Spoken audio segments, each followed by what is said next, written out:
Hey, this is Tony Cook, and we're going to take another look at ScaleTrains HO-scale Thrall 86-foot high cube cars. I love these giant box cars.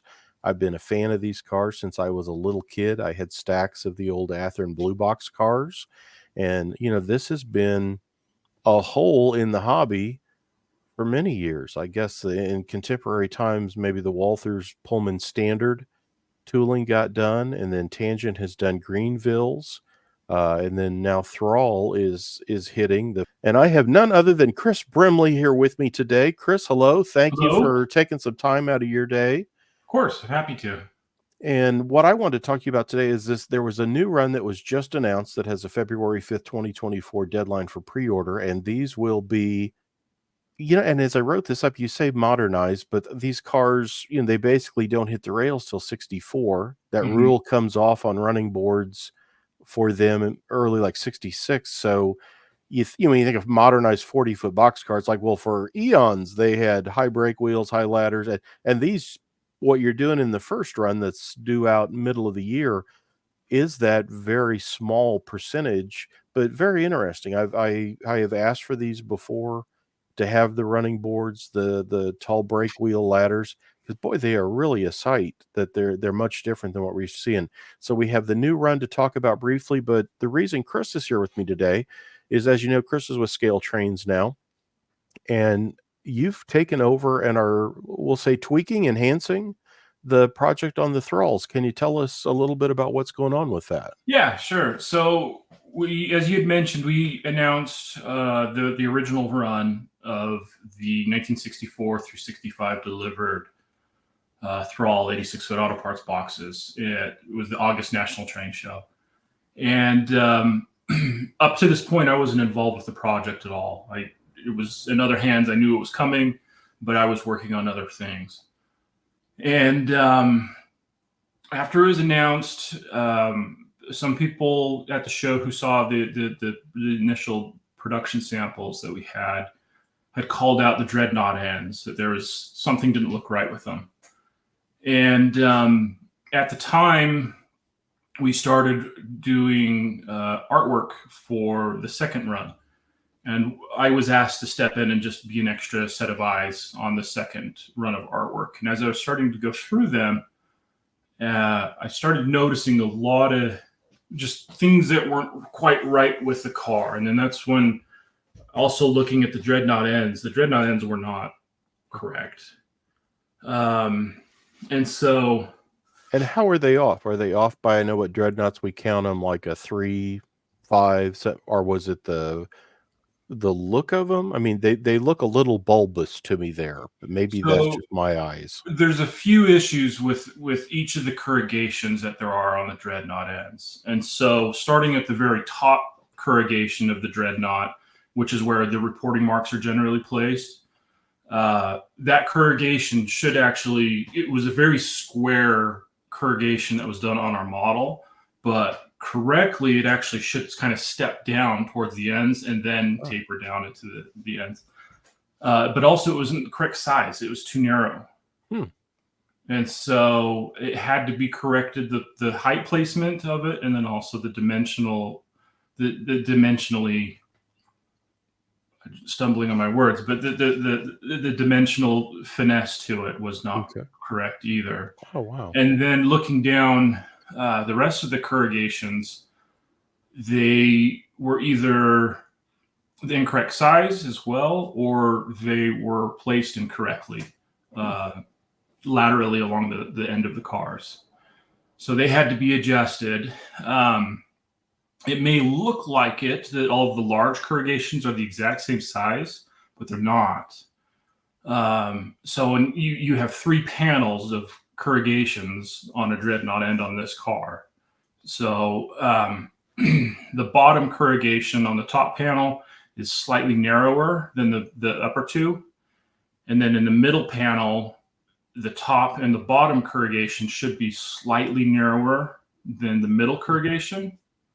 And this is because the radiuses and the curves of where it comes off and tapers into where it flattens out they're different. And so it reduces the size of the corrugations when these ends are stamped. and same with the bottom one. And so then there's also a small bolted corrugation that should be at the very bottom of the end. And in these samples, that's not there at all. And so that has been added, the bolted end corrugation. And then all of the corrugations are now correct. The curves are all correct. And then the current revisions look quite nice. Unfortunately, I haven't gotten new samples. The tooling's being recut as we speak. And so I look forward to seeing what the new revisions look like. These were awesome cars. I really thought they looked great. As I say, I was surprised to learn, but awesome to see this. You know, we so often, and one of the reasons I want to do this quick another look was you so often hear like, well, how did this get all the way to delivery? And this is, you know, you hear the comments and everything, Sure. and it's like, look, here we go. These were done. I had these in my hands.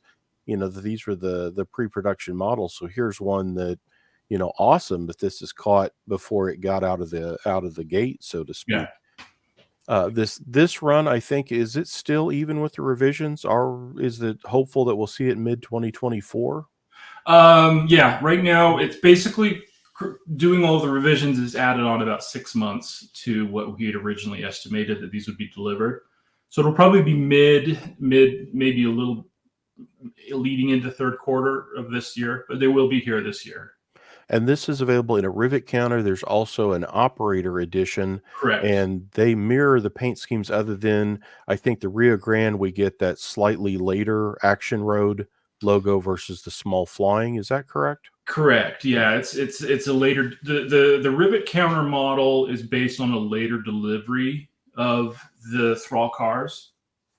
And so they're a little bit later schemes than what is being done on the rivet counter version. The nice thing on these cars too, and I said this to Mike Hopkin, I think when these were first announced there at ScaleTrains, for the operator side, as neat as these cars are, there is so much that can be kind of molded on or simplified, and you don't lose much in the look. And there's the operators. As you say, slightly different on the. I really like that the Rio Grande.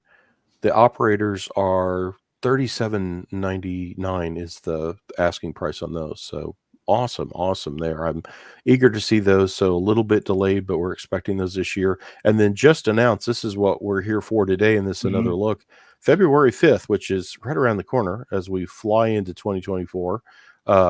I'm so excited to see this getting done, that this is really one of, you know, the all-time classic schemes. And then the patchwork on it. Explain that, because it is that weathering or what's patched? Just I don't know exactly what had happened with the car. I don't know if it was graffiti that was covered up, but with the UP cars, we're doing as delivered, and then we're also doing 2 schemes that are that have taken some modification or a patch, like on this car here. And so I don't know what was underneath the patching. All I had was just the reference images that it was. Wow. we used. Yeah, it had that patching on the side, which is, I think, that's patching is always something I love doing. I always enjoyed doing that at Exact Rail, and glad to see that it's continuing on that. It is awesome to see that. And yeah, as I say, when I first brought that one up, that was my question of, wow, what's patched? Other than, yeah, it looks like maintenance fixed or cleaned something up on the side. And then they'll be as delivered as well. N&W, I always like this scheme. I remember this one coming on in the early 1970s. I was a little kid when they adopted NW and dropped the hamburger. That's a nice scheme.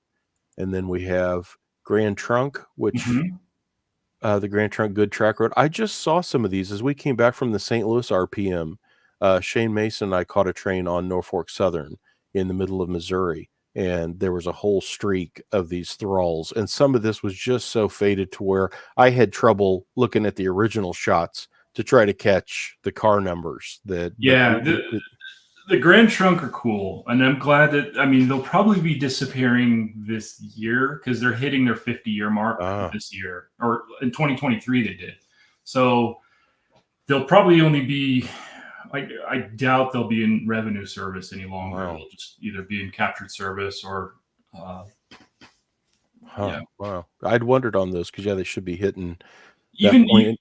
Even the UP, there's one in as delivered paint on the UP scheme that UP uses for maintenance away that I see floating around, which is neat to see. Yeah.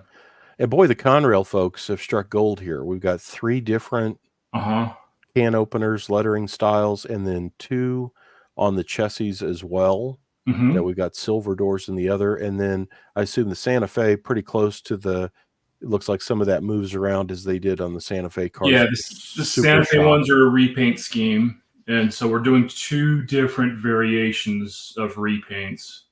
I mean, there's all 4 numbers are road number specific, but there's 2 different kind of variations within those that are common. Wow. Those are amazingly sharp.